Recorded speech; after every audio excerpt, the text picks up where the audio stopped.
ಇನ್ನು ಕೊಡಗು ಜಿಲ್ಲೆಯಲ್ಲಿ ಮಹಾಮಳೆಗೆ ಎರಡನೇ ಬಲಿ. ಮಳೆಗೆ ಮರದ ಕೊಂಬೆ ಬಿದ್ದು ವಿಷ್ಣು ಬೆಳ್ಳಿಯಪ್ಪ ಅನ್ನೋರು ಸಾವನ್ನಪ್ಪಿದ್ದಾರೆ. ವಿರಾಜಪೇಟೆ ತಾಲೂಕಿನ ಮಾಲ್ದಾರೆ ಗ್ರಾಮದಲ್ಲಿ ಆಗಿರುವಂತಹ ಘಟನೆ. ಕೊಡಗು ಜಿಲ್ಲೆಯಲ್ಲಿ ಮಹಾಮಳೆಗೆ ಮತ್ತೊಬ್ಬರು ಸಾವನ್ನಪ್ಪಿದ್ದಾರೆ. ಈಗ ಮಳೆಗೆ ಮರದ ಕೊಂಬೆ ಬಿದ್ದು ವಿಷ್ಣು ಬೆಳ್ಳಿಯಪ್ಪ ಅನ್ನೋರು ವಿರಾಜಪೇಟೆ ತಾಲೂಕಿನ ಮಾಲ್ದಾರೆ ಗ್ರಾಮದಲ್ಲಿ ಸಾವನ್ನಪ್ಪಿದ್ದಾರೆ. ಮನೆ ಬಳಿ ಕೆಲಸ ಮಾಡ್ಕೊಂಡಿದ್ದಾಗ ಬಿದ್ದಂತ ಮರದ ಕೊಂಬೆ ಬಿದ್ದು ಗಂಭೀರವಾಗಿ ಗಾಯಗೊಂಡಿದ್ರು ವಿಷ್ಣು ಅವರು. ಇನ್ನು ಅವ್ರನ್ನ ಆಸ್ಪತ್ರೆಗೆ ಕೂಡಲೇ ಸಾಗಿಸುವಂಥ ಪ್ರಯತ್ನ ಆಯಿತು. ಆದರೆ ಮಾರ್ಗ ಮಧ್ಯೆ ಅವರು ವಿಧಿವಶರಾಗಿದ್ದಾರೆ. ಮೇ 24ರಂದು ಮಳೆಗೆ ಮಹಿಳೆಯೊಬ್ಬರು ಮೃತಪಟ್ಟಿದ್ದರು. ಪಾತ್ರೆ ತೊಳಿತಿದ್ದಾಗ ಗೌರಿ ಅನ್ನೋರ ಮೇಲೆ ಮರ ಬಿದ್ದು ಸಾವನ್ನಪ್ಪಿದರು. ಇದೀಗ ಮತ್ತೊಬ್ಬರನ್ನ ಈ ಬಾರಿಯ ಮಳೆ ಕೊಡಗಿನಲ್ಲಿ ಬಲಿ ಪಡ್ತಿದೆ. ರಣಚಂಡಿ ಮಳೆಗೆ ಸದ್ಯಕ್ಕೆ ವಿಷ್ಣು ಬೆಳ್ಳಿಯಪ್ಪ, ನೀವೀಗೇನು ಫೋಟೋದಲ್ಲಿ ನೋಡ್ತಾ ಇದ್ದೀರಾ, ಇವರು ಸಾವನ್ನಪ್ಪಿದ್ದಾರೆ.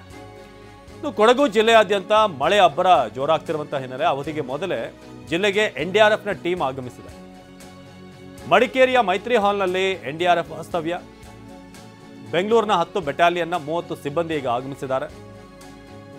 ರಕ್ಷಣಾ ಕಾರ್ಯಕ್ಕೆ ಸರ್ವಸನ್ನದ್ಧವಾಗಿರುವಂತಹ ಎನ್ಡಿಆರ್ಎಫ್ ಪಡೆ ಇನ್ಸ್ಪೆಕ್ಟರ್ ಹರಿಶ್ಚಂದ್ರ ಪಾಂಡೆ ಅವರ ನೇತೃತ್ವದಲ್ಲಿ ಈಗ ಒಂದು ಟೀಮ್ ಬಂದಿದೆ.